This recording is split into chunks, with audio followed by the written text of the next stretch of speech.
Alright, so আজকে মিরপুরে বাংলাদেশ এবং পাকিস্তানের মধ্যকার টেস্ট ম্যাচের প্রথম ম্যাচ শুরু হচ্ছে। ইতিমধ্যেই টস হয়ে গেছে। অনেক কথা ছিল আজকের এই ম্যাচ নিয়ে, যে পিচটা কেমন হয় সবাই কিন্তু কথা বলতেছিল। কারণ মিরপুর কিন্তু বরাবরই মানে স্লো এবং টার্নিং উইকেটের জন্য মানে পুরো বিশ্বে পরিচিত একটা, সমালোচিত বলা যায়।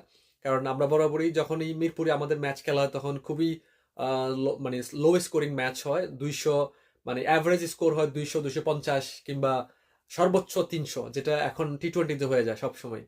সো ওই জায়গা থেকে গামিনী ডি সিলভা যাওয়ার পরপরই আমাদের যে কিউরেটর, নতুন কিউরেটর টনি হ্যামিং, সে কিন্তু ভালো পিচ প্রডিউস করতেছে।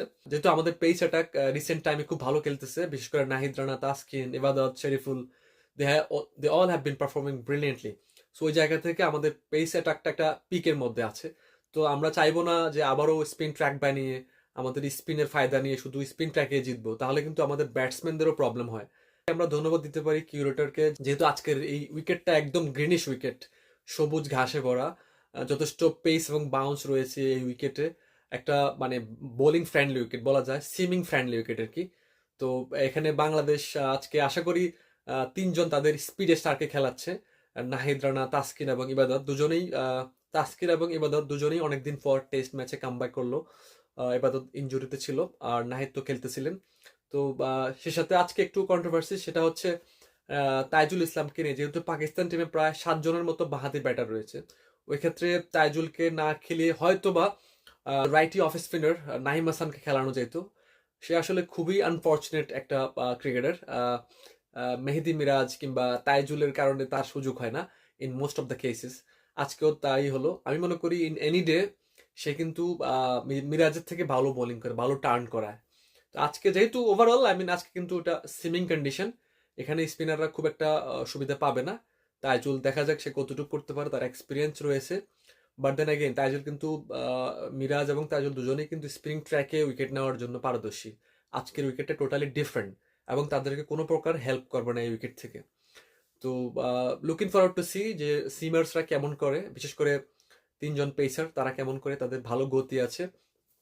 আর ওপেনিং স্লটে বা একটা চেঞ্জ কিংবা একটা মানে ডেবিউ আজকে এক্সপেকটেশন ছিল সবারই, বিশেষ করে সেটা মিডল অর্ডারে হয়তো বা যে নতুন ছেলেটা অমিত হাসান, যার কিন্তু ভালো অ্যাভারেজ রয়েছে, বা আমাদের ফার্স্ট ক্লাস ক্রিকেটে 49-এর মতো অ্যাভারেজ এবং অনেকগুলো সেঞ্চুরি রয়েছে এবং বেশ কয়েকদিন যাবত সে পারফর্ম করতেছে। সো ফাইনালি সে কল্ড আপ হয়েছে আজকে। আশা ছিল হয়তো বা ডেবিউ করবে সে এবং তানজিদ হাসান তামিম, দুজনেরই আসলে অপেক্ষার প্রহর বাড়লো, কারণ কারোই আজকে ডেবিউ হয়নি। বাংলাদেশ সর্বশেষ যেই টেস্ট খেলেছিল ওখান থেকেই যারা ছিল বেস্ট ইলেভেনে তাদেরকে আজকে আবার সুযোগ দেওয়া হয়েছে। শুধু বোলার্স এর পরিবর্তন হয়েছে, তাসকিন এবং ইবাদত কামব্যাক করছে। অন্যদিকে পাকিস্তান উইকেট দেখার পরে তারা যথার্থই মানে তাদের পেস অ্যাটাক নিয়েছে। Shaheen Shah Afridi of course, and then তাদের হাসান আলী এবং মোহাম্মদ আব্বাসকে ঘিরে তাদের পেস অ্যাটাক, সালমান আলী আগার অফ স্পিন এবং নোমান আলীকে তারা পিক করেছে। যদি সেটা স্পিনিং উইকেট হতো তাহলে কিন্তু তারা নোমান আলী এবং সাজিদ খান দুজনকে নামাইতো।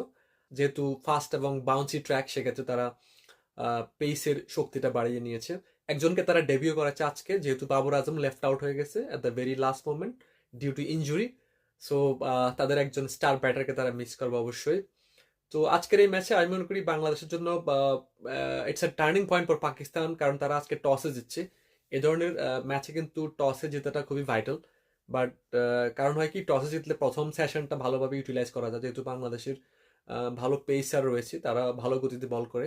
সো প্রথম দিকে ভালো ক্যারি মুভমেন্ট থাকবে, পেস থাকবে, এটা ইউটিলাইজ করার সুযোগ ছিল। বাট আনফর্চুনেটলি টসে জিতেনি, সমস্যা নাই, এই পিচটা কিন্তু এরকমই থাকবে।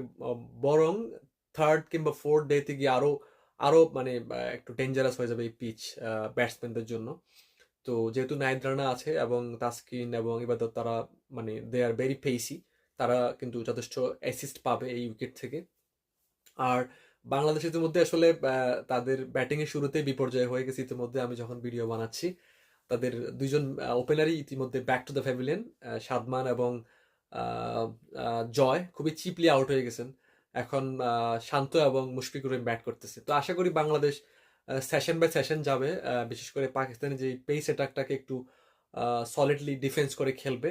এবং টেস্ট হচ্ছে মানে প্যাশেন্স কিংবা ধৈর্যের খেলা, এখানে সেশন বাই সেশন খেলা হয়।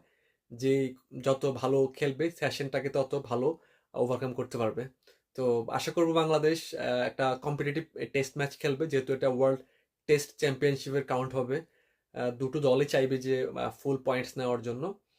ওভারঅল মানে অনেক লুক ফরওয়ার্ড করতেছি এই টেস্টকে ঘিরে, বিশেষ করে বাংলাদেশ কেমন করে নিজের গ্রাউন্ডে হোম কন্ডিশনে with the greeny stuff, a lot to look forward to. আর আশা করি যারা আজকে ডেবিউ করতে পারেনি দুজনেই they will be hoping to make their debut in the second test. But যদি আজকে এই টেস্টে বাংলাদেশ ভালো খেলে তাহলে কিন্তু অবশ্যই তাদেরকে সুযোগ দেওয়ার একটা বিষয় থাকবে পরবর্তী ম্যাচে, to actually see their strength in red ball cricket. Fingers crossed for both the teams, especially for Bangladesh.